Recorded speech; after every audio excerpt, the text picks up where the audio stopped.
Hello friends, என்னோடய பேர் Hemamalini. Welcome to Malini's Dhaba. இன்றைக்கி நம்ம சேனலில் ஹோட்டல் ஸ்டைலில் நிறைய காய்கறிகளை போட்டு எப்படி நல்லா உதிரியாக சேமியா உப்புமா செய்யலாம் தான் இந்த வீடியோவில் பார்க்க போகிறோம். இது ஒரு அருமையான லஞ்ச் பாக்ஸ் ரெசிபி.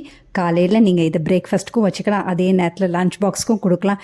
இதே சேமியா உப்புமாவை டின்னருக்கும் நீங்கள் செஞ்சு சாப்பிட்டா டேஸ்ட் ரொம்ப நல்லாயிருக்கும். வீடியோவுக்கு போகிறதுக்கு முதல்ல இது வரைக்கும் நம்ம சேனலை சப்ஸ்கிரைப் பண்ணாமல் இருந்தால் மறக்காமல் சப்ஸ்கிரைப் பண்ணி வச்சுட்டு பக்கத்தில் இருக்க பெல் பட்டனை ப்ரெஸ் பண்ணி வச்சுக்கோங்க. வாங்க வீடியோவுக்கு போகலாம்.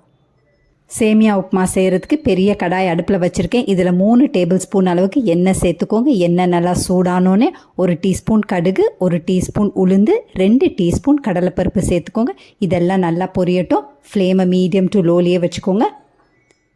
இந்த அளவுக்கு நல்லா பொரிஞ்சோன்னு 2 பெரிய வெங்காயத்தை நீட்டாக வெட்டி வச்சுருக்கேன். அதோட சின்ன துண்டு இஞ்சி, கொஞ்சமாக கருவேப்பிலை, 3 பச்சை மிளகாவை நறுக்கி வச்சுருக்கேன், அதையும் சேர்த்துக்கலாம். இதையும் சேர்த்துட்டு ஒரே ஒரு நிமிஷம் நல்லா வதக்கி விட்டுக்கோங்க. உப்புமாவுக்கு அதிக நேரம் வெங்காயம் வதங்குச்சுன்னா உப்புமா நல்லா உதிரியாக கிடைக்காது. ஒரே ஒரு நிமிஷம் நல்லா வதங்கி விட்டுக்கோங்க. இந்த அளவுக்கு வதங்கின பிறகு பொடியாக நறுக்கின கேரட் 1/2 கப், பொடியாக நறுக்கின பீன்ஸ் 1/2 கப், 1/2 கப் பச்சை பட்டாணி, உங்களுக்கு விருப்பமாக இருந்தால் காலிஃப்ளவர் கூட 1/2 கப் அளவுக்கு எடுத்து சேர்த்துக்கோங்க. பொடியாக நறுக்கி சேர்த்துக்கோங்க. எல்லாத்தையும் சேர்த்துட்டு நல்லா வதக்கி விட்டுக்கோங்க. ஒரு கைப்பிடி அளவுக்கு ஃப்ரெஷ்ஷான புதினாவை சேர்த்துக்கோங்க. புதினா சேர்க்கும்போது ரொம்ப வாசமாக இருக்கும். இதையும் சேர்த்துட்டு நல்லா வதக்கி விட்டுக்கோங்க. உப்புமாவுக்கு தேவையான அளவு உப்பு இப்பயே சேர்த்துக்கோங்க. 1.5லேருந்து 1.25 டீஸ்பூன் அளவுக்கு உப்பு சேர்த்துக்கோங்க. உப்பையும் சேர்த்துட்டு நல்லா வதக்கி விட்டுக்கோங்க. ஒரே ஒரு நிமிஷம் வதங்கினா சரியாக இருக்கும். அதிக நேரம் காய்கறிகள் வதங்கிடுச்சுன்னா உங்களுக்கு சாப்பிடும்போது காய்கறிகள் க்ரன்ச்சியாக இருக்காது. இந்த அளவுக்கு வதங்கின பிறகு 1.5 கப் அளவுக்கு சேமியா, அதாவது வறுத்த சேமியா தான் சேர்த்துருக்கேன். வறுத்த சேமியா தான் சேர்க்கணும். வறுக்காத சேமியா சேர்க்குறதா இருந்தால் முதல்ல கடாயில் சேமியாவை சேர்த்த பிறகு கொஞ்சமாக நெய்யும் சேர்த்து நல்லா பொன் நிறமானோன்னே அதுக்கு பிறகு தான் நீங்கள் உப்புமாவில் சேர்த்துக்கணும். வறுக்காத சேமியா சேர்த்திங்கன்னா உங்களுக்கு உப்புமா நல்லா வராது. பிசு பிசுன்னு ஒட்டுற மாதிரி இருக்கும், களி மாதிரி ஆகிடும். சேமியாவை சேர்த்த பிறகு நல்லா கலந்து விட்டுக்கோங்க.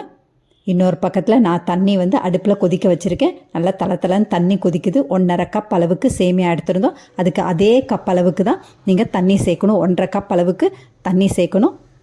1.5 கப் அளவுக்கு கொதிக்கிற தண்ணியாக சேர்த்துருக்கேன். இதில் 1/4 டீஸ்பூன் அளவுக்கு பெருங்காயத்தூள் சேர்த்துக்கோங்க. பெருங்காயத்தூள் சேர்த்த பிறகு நல்லா கலந்து விட்டுக்கோங்க. ஃப்ளேமை நல்லா லோவில் வச்சுட்ட பிறகு தான் நம்ம இப்போ குக் பண்ணணும். கலந்து விட்ட பிறகு மூடியை போட்டு நல்லா லோ ஃப்ளேமில் அப்படியே 5 நிமிஷத்துக்கு நல்லா குக் பண்ண வச்சிடலாம். இப்போ மூடியை போட்டுடலாம். 5 நிமிஷத்துக்கு பிறகு நம்ம ஓப்பன் பண்ணி பார்த்துடலாம். அப்படியே இருக்கட்டும். இப்போ லோ ஃப்ளேமில் வச்சு 5 இல்லைனா 7 நிமிஷம் வெந்தால் சரியாக இருக்கும். இப்போ பாருங்கள், நம்ம ஓப்பன் பண்ணியாச்சு. கடைசியாக கொஞ்சமாக பொடியாக நறுக்கின கொத்தமல்லி சேர்த்துக்கோங்க. சேர்த்துட்டு நல்லா கலந்து விட்டுக்கோங்க. அவ்வளோதான். கரெக்டாக 10 நிமிஷத்தில் ஹோட்டல் ஸ்டைலில் நல்லா உதிரியான ரொம்ப டேஸ்டான சேமியா உப்புமா ரெடி ஆகிடுச்சு. இதே மாதிரி அளவுகளோட நீங்களும் இந்த சேமியா உப்புமாவை செஞ்சு பார்த்துட்டு எப்படி இருக்குன்னு கமெண்ட் பண்ணுங்கள். பிடிச்சிருந்தா இந்த ரெசிபியை உங்கள் ஃபேமிலி ஃப்ரெண்ட்ஸோட ஷேர் பண்ணுங்கள், லைக் பண்ணுங்கள், சேவ் பண்ணி வச்சுக்கோங்க. இந்த மாதிரி சட்டுன்னு செய்கிற ரெசிபிஸ் வேணும்னாலும் மறக்காமல் நம்ம சேனலை சப்ஸ்கிரைப் பண்ணி வச்சுக்கோங்க. தேங்க்ஸ் ஃபார் வாட்சிங் ஃப்ரெண்ட்ஸ்.